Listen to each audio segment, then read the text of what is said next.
privada con el antipapa.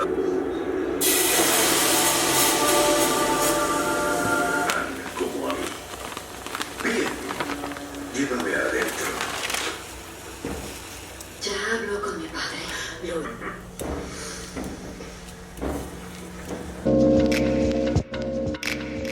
Déjeme mostrarle el resto de la escuela.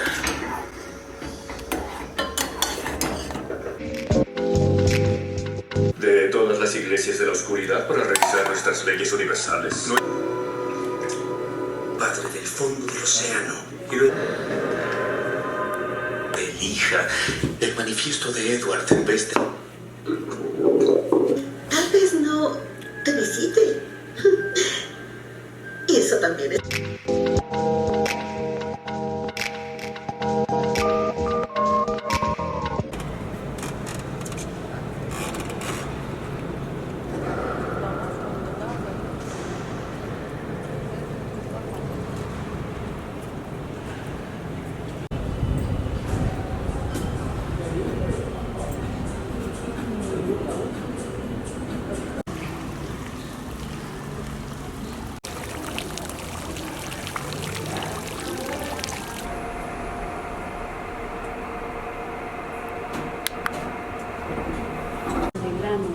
Todo está hecho de grano.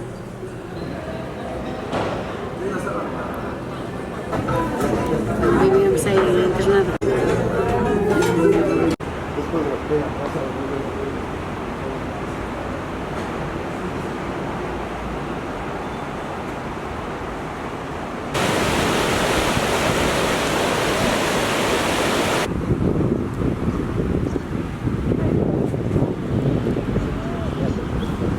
Sándwiches de pollo.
Hello everyone, so today is day 9, I believe. It is already a week since I arrived here. I arrived here on the 17th, and so it's been more than a week.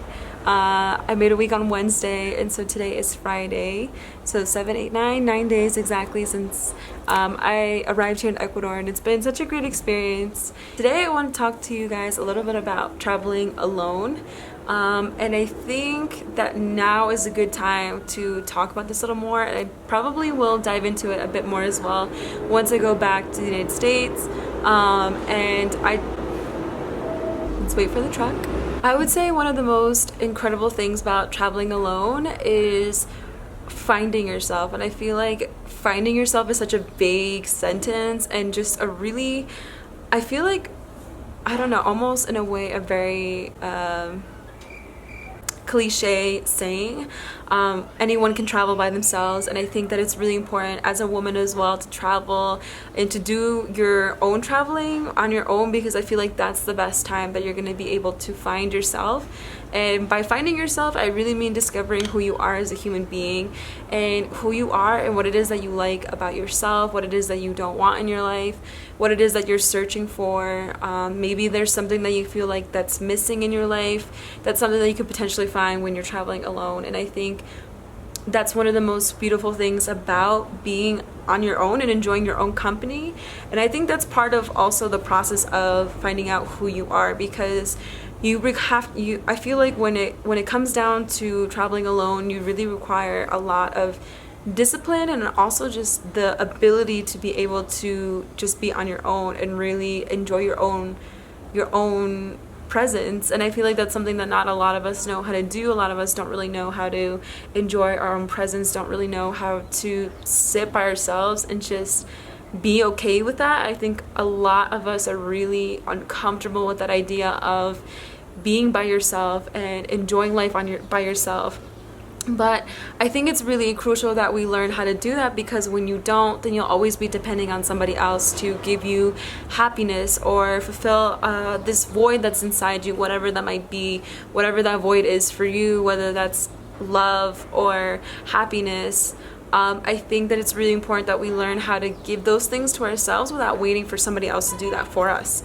And that can be really difficult. It's easier said than done. I think being an only child has really helped me be able to do that as well, because I have basically been forced to enjoy my own company and learn how to have fun on my own. And so I always felt like I always know how to enjoy the peace that's there. But it can be really difficult when you get older, I think, because you start to surround yourself with so many people. But I always have this weird saying that I think that I like being on my own. It'd be cool to move to a city where there's a bunch of people, because then I can enjoy the presence of other people without having to actually interact with other people. And that's really strange for me, and that might even sound strange for you. And I think the reason why I feel that way is because I can easily feel overwhelmed with other people, and I feel like I need to just take a break and just sit by myself and enjoy my own time and recharge and basically do the things that make me happy, so that way I'm energized and ready to meet with other friends and go out and just enjoy life with other people. Not to say that I don't enjoy time with other people or that I don't enjoy spending time by myself, but I think that there is a healthy balance between the two, and I think it's just about finding what is that balance for you, and how do you fulfill both being introverted and extroverted. And so I think part of traveling is discovering all of those things. It's really finding out how much time do I like to spend with other people, or how little time do I like to spend alone, or how little time do I like to spend with other people. These are all really good questions, and I think a lot of these questions come up when you're by yourself, because you're just forced to really think about these things, and you don't really think about them when you're with other people or you're constantly surrounded by other people. And being in the United States, I feel like it is very easy to get caught up in such a fast-paced society, and being here is very calming. As I'm sure you guys can hear, there are some beautiful birds outside, and there's so much nature and just so much to appreciate here. And I feel like it's very similar to when I went to Cuba. I feel like everyone really takes their time with things. People are very, I feel like, in the moment a lot, and that's something that is really new to me as well. And I feel like that's something that I'm struggling to still harness in my own life is really enjoying the moment and living in the moment more than anything, because it can be so hard to be in your mind and be in the future thinking about what can happen, or in the past thinking about what I could have done differently.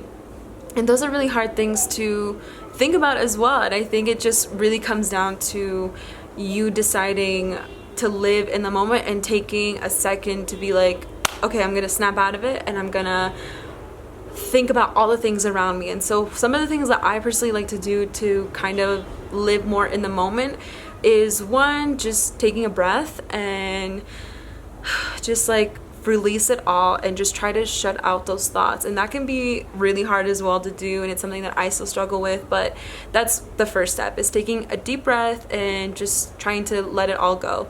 The second thing that I think is really important in learning how to find yourself when you travel abroad is probably, I think the second step that I would say for learning how to live more in the moment is start to look at the things around you.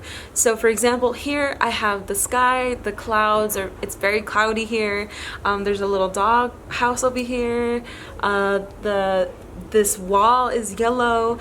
There are so many things that you can look at to really bring your mind back to the present rather than thinking about the future or the past, and living in both of those timelines. And so I think it can be a really helpful thing to do and really good way of trying to transition from living in either one of those worlds going back to living in the present. And so those are two things that I really like to do, and I feel like those are really helpful as well. But I still do get caught up in the past and the future, and I think it can be really hard to do that. But one of the nice things about being in Ecuador is that I can actually just enjoy everything that's going on without having to think about so many things. And that can also be because I'm on vacation, but it really just, to me, it's really the lifestyle and how different it is living here compared to living in the US. And like I said, in the US, I feel like our society is very go, go, go. It's very fast paced. But here, I feel like the lifestyle just overall is very, very different. I feel like it's not the same over there as it is here. And I feel like here everyone's just very chill and relaxed, but there are also a lot of other factors that go into it that I would love to share with you in the future. If you like this kind of video, let me know, and then that way I can definitely continue posting stuff like this. I love creating stuff, so the more I guess the more happy you guys are with this content, the better, and the more that I know as well that you guys like, so that way I can keep creating stuff that you guys will enjoy, and that I can enjoy as well. So I think that's really it when it comes to self-discovery when you're traveling alone. I honestly think it's probably the most impactful thing about traveling on your own, is that you get to enjoy all of the things that are happening around you, and you really absorb them rather than thinking about tapping somebody on the shoulder like your friend and saying, oh my god, look at what's happening. It's like you're the only one, you had this huge secret and it's just all yours, and you don't really think about somebody else. One of the other things I really like about traveling abroad is that my phone is not as easily accessible. The internet is not as easily accessible. I have it here at my grandmother's house. I think that if you travel abroad, one of the most important things for you to do is try to leave your phone to the side. And that can still be hard for me because I'm trying to show you guys what I'm doing, and I'm trying to show everyone, I guess, what it is that I do, and what are the adventures that I'm going on. And so it can be really hard, but the really nice thing is that I'm not really receiving the gratification or the likes immediately, so I have to wait till I get to my grandmother's house or till I get to a spot that has Wi-Fi. And so the only other spots that do are places that sell Wi-Fi for money, or you can go to a park and you can get it for free, or you can go to a relative's house. In this case, I get all of my Wi-Fi from my grandmother's house, so it makes it really, really easy. And I think more than anything, traveling by yourself is really crucial to your own personal growth. And I think that it can be really difficult to grow when you're constantly surrounded by other people. But once you've been forced to really spend time with yourself, I feel like that's where everything just becomes uncovered, and you really discover a lot about who you are, what it is that you want in your life and what you don't want in your life, and you figure out who you really are. I think when we're around other people, we can forget what it is that we really want for ourselves, or we don't really know what it is that, or we don't really know who we are because we're so influenced by the media or our friends or our family. So it can be really hard to decipher who I really am and what it is that I am doing in this world and what it is that I want to do for myself, and what is going to make me happy or what doesn't make me happy, what makes me angry or sad. These are things that are so important to ask yourself, because you are the only one who has the power to do something in your life. Nobody else can except for you. You can take advice from other people, you can be influenced by others, but at the end of the day, you are the one who makes the decisions. So you should be more mindful about those decisions and figure out what is going to be the most helpful and going to aid my growth the most. And so that's how I try to see things. I think part of growing is also being uncomfortable, and I think that's the cool thing about traveling by yourself, is that you kind of have to be uncomfortable in order to go out and enjoy things by yourself instead of waiting for someone else. You know, when you wait for someone else, you're always going to be waiting on someone to come with you. And let's say you want to go to a restaurant and your friend can't go that day, so you just decided not to go at all because your friend couldn't come with you. So instead of waiting for your friend, just go by yourself and explore the world and be uncomfortable, because when you are uncomfortable, that's when you grow the most. And that's how I've really seen growth and how I've seen myself grow a lot. I feel like it's really just been through uncomfortable situations.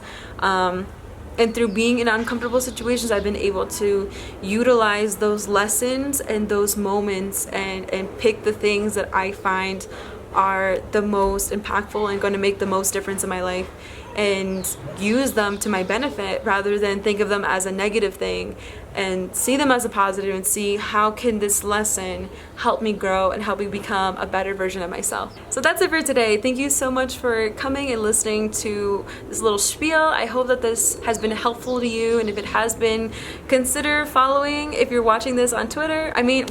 Consider following if you're watching this on Instagram, and if you're watching this on YouTube, consider subscribing and hitting the bell notification. If you like to wait and make sure you receive all of my content, definitely do that, so then that way you guys will stay up to date with all the things that I'm doing, and hopefully I'll see you guys very, very soon. Bye.